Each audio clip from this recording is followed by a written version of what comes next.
us as U.S. citizens in America today do not have to worry about being judged for trying to get an education, or if we're equal to the man.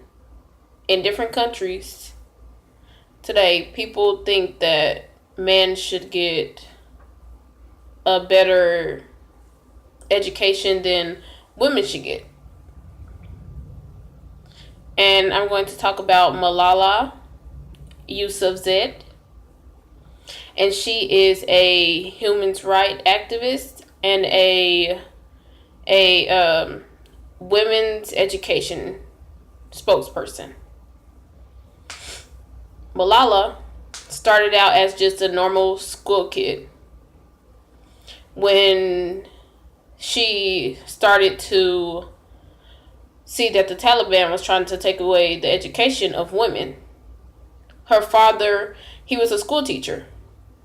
So he urged her to do an anonymous post on BBC blog about how she felt about the Taliban taking away the education of women.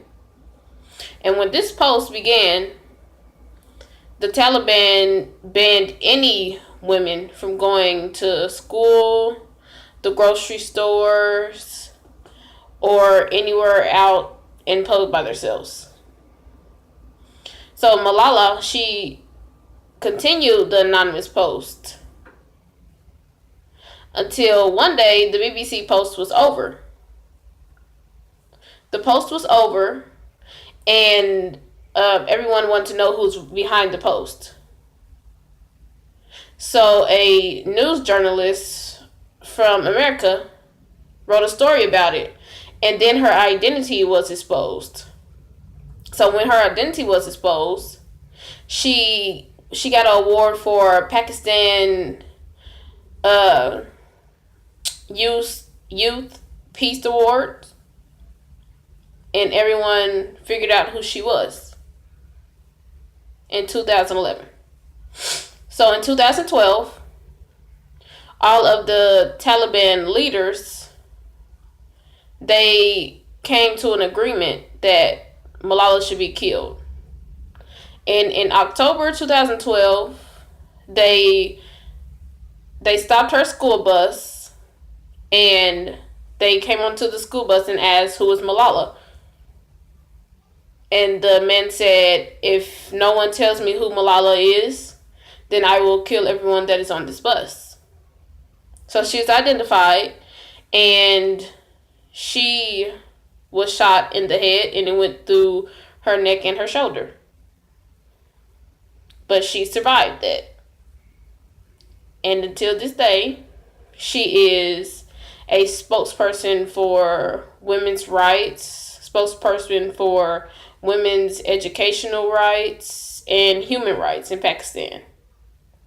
And she also has gotten a Nobel Peace Prize for what she did and the things that she has went through being a young girl and standing up for the things that she feels is right.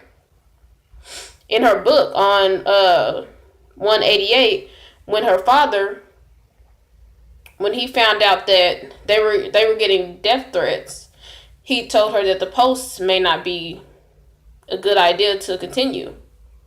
And she said, why would we just abandon our post? That's exactly how we feel. If we die, then our voice won't be heard on how we feel about everything. So she stayed in her village, even though that she was getting the threats and everything else.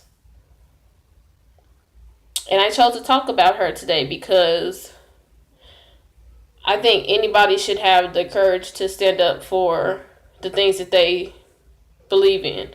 And she stood up for everything that she believed in. Even though she was getting threatened, even though she was shot in her head, she still stands up to this day for the things that she believes in. Thank you for listening to my speech. I'm Jamie James, and have a good day.